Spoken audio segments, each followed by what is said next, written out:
Qui est le vrai champion africain entre Israël Moboladi Temitayo Odunalio Olufemi Owolabi Adesanya et Dricus du Plessis? Forcément, tu vas te dire que c'est Israël Moboladi Temitayo Odunalio.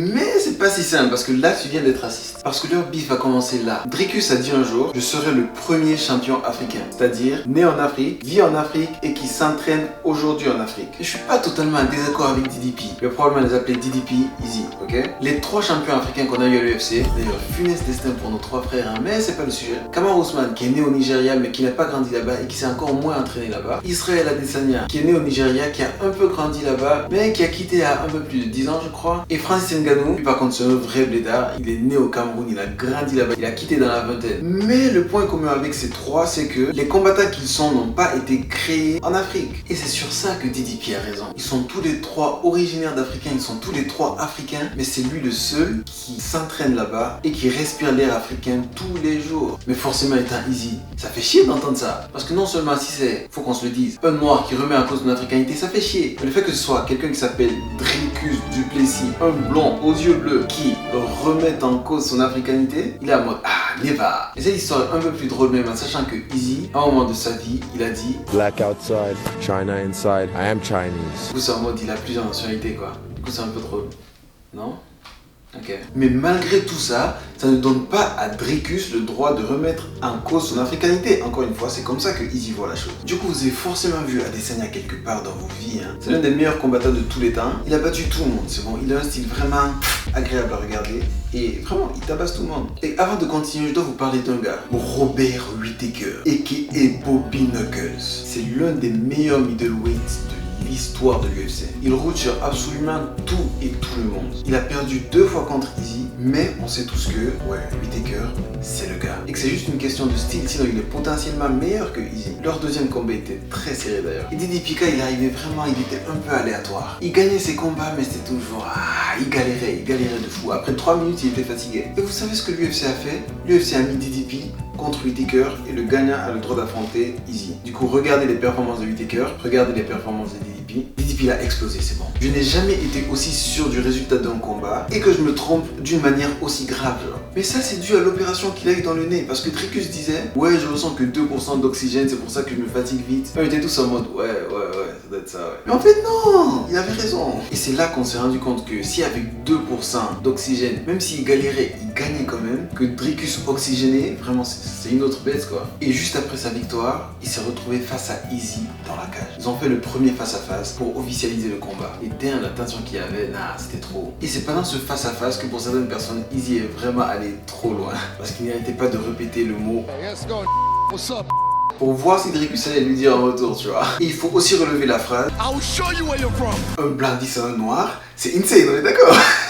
Mais en même temps, c'est pas comme si c'est Easy qui avait dit ça de base. Il y a un contexte. Mais dans tous les cas, le divertissement que ça crée là, on est là pour ça. Puis peu de temps avant le combat qui était prévu, Dricus s'est blessé. Du coup, il a dû être remplacé au pied levé par Sean Strickland. Un gars pas trop mal, mais que Easy allait battre vite fait, puis retourner aux affaires courantes avec DDP, tu vois. Strickland a tabassé Easy. Et ça a dû être terrible parce que, non seulement pendant la semaine du combat, le public a commencé à retourner leur veste et à supporter Strickland. Parce qu'il est trop drôle en même temps, tu vois. Alors que le combat se passait à domicile, chez Adesanya, en Australie. Lui, il est censé être africain, mais t'as capté, c'est un gars du monde, ok? Puis comme j'ai dit, le combat était même pas un peu serré. Strickland a roulé sur Easy. Puis on s'est rendu compte que Strickland était extrêmement fort et qu'on était juste pas au courant, quoi. Et aussi que son style déstructuré, imprévisible, était parfait pour battre Adesanya aussi. Et on se connaît, nous, fans de MMA. Tu es aussi bon que ta dernière performance. Peu importe ce que tu as fait avant, le dernier goût que tu nous laisses en bouche est ce qu'on retient.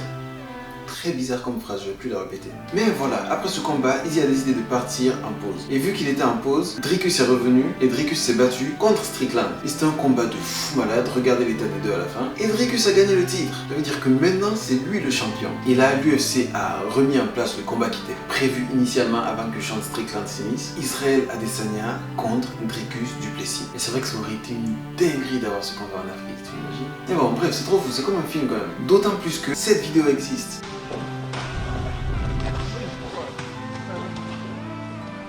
Oui, ils se sont déjà croisés à l'entraînement l'ancienne. Ok, bon, là, on est tous d'accord que les deux sont africains et que ce bif n'a pas lieu d'être. Mais non, ce bif-là, on veut qu'il ait lieu parce que ça crée une histoire de fou malade avec le combat qui arrive, qu'on est encore plus intéressé. Et on a très hâte de voir le combat en mode celui qui gagne, c'est le vrai champion africain, comme si ça allait changer quelque chose. Au-delà de leur style de combat, dont on va parler maintenant. T'as vu comment je fais les transitions? Est-ce que je serais pas youtubeur par hasard? Israël Adesanya, un striker hors pair, connu pour sa vitesse, sa précision, sa dextérité et ses déplacements.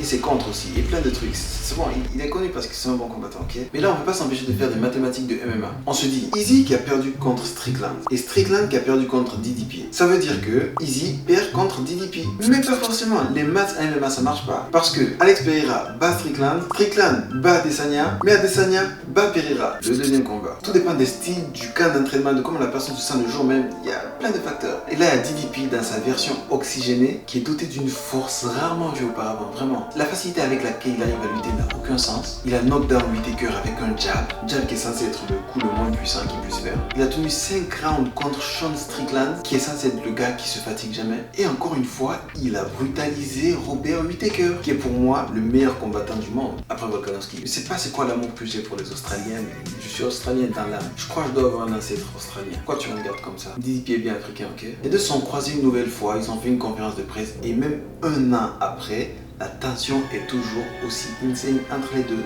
Non, j'ai trop hâte. Ils doivent se bagarrer. Et maintenant, on passe au pronostic. À mon avis, à qu'est-ce que je pense qu'il va se passer? Qu'est-ce que je sais qu'il va se passer? Parce qu'on sait que je me trompe jamais. Ok. DDP est pas propre dans sa manière de se battre. Sa manière de se battre est un peu aléatoire. Il sort des coups qui n'ont aucun sens. Tout l'inverse de Izzy. Izzy est si propre et si parfait quand il se bat, tout est beau à voir. Encore un peu gay mais bon. Mais tu vois, parfois la meilleure chose à faire contre quelqu'un qui est si parfait, c'est d'être trop imparfait. Tu vois la chance du débutant quand tu appuies sur toutes les touches là sur Mortal Kombat. Bah DDP il est ça mais dans la vraie vie. Et aussi le fait qu'il est vraiment deux menaces. Non seulement c'est un striker de fou parce qu'il est aléatoire, mais aussi sa lutte est insane aussi. Et ça peut paralyser l'esprit de Izzy. Comme le fait que Khabib ait mis knockdown Conor, ça n'a aucun sens. Mais c'est arrivé parce que... Mais je crois qu'on est tous d'accord pour dire que malgré tout ce que DDP est, Izzy Prime bat DDP sans aucun problème. Et c'est ça la question. Après tout ce temps de pause, qui n'est pas si long en pause, mais c'est juste parce qu'il se battait 2 à 3 fois par année que le fait qu'il ne se batte pas toute une année, on est tous en mode « Waouh, il a trop duré » alors que non. Du coup, la question c'est, est-il toujours Izzy Prime? Parce qu'il faut se le dire, Izzy a tout fait. Tout ce dont un combattant MMA peut rêver, il a, pratiquement. Est-ce qu'il a encore la motivation d'aller chercher ça? Est-ce qu'il a encore les capacités d'aller chercher ça? Là est toute la question. Parce qu'il faut se le dire, Izzy peut arrêter de travailler tout de suite là. Il dit « Ok, je me bats pas. » Il va être riche toute sa vie. Il n'a pas besoin de se battre. Et c'est là que tout se passe ici pour lui. Vous savez, les pauses en MMA ont souvent deux issues. Soit tu reviens totalement rincé, soit tu reviens plus fort que jamais. Hey, John Jones, pourquoi tu as fait ça, Cyril? On a entendu des échos de son partenaire d'entraînement, Dan Hooker, qui se bat d'ailleurs la même nuit, qui a dit qu'il ne veut plus s'entraîner avec Izzy parce que Izzy frappe trop fort. Il est devenu trop puissant. Mais est-ce qu'on doit prendre ce que lui dit en compte? Peut-être pas. Ils sont amis en fin de compte. Qu'est-ce qu'il va dire d'autre? Et peut-être qu'on est trop dur avec Izzy aussi. Et que sa dernière performance, il était juste blessé, pas là ce soir, pas préparé pour le style de Strickland, pas la motivation nécessaire et que c'était juste un accident de parcours. Et on le connaît, ses meilleures performances sont quand il est dos au mur. On se rappelle que s'il perdait contre Pereira la deuxième fois, sa carrière était terminée. Regardez le résultat. C'est quand il n'a pas d'autre choix que de briller qu'il brille le plus. Ou peut-être que DDP va montrer qu'il est le vrai champion africain. Et ce que je pense, c'est que Izzy gagne KO au premier round. Bye bye.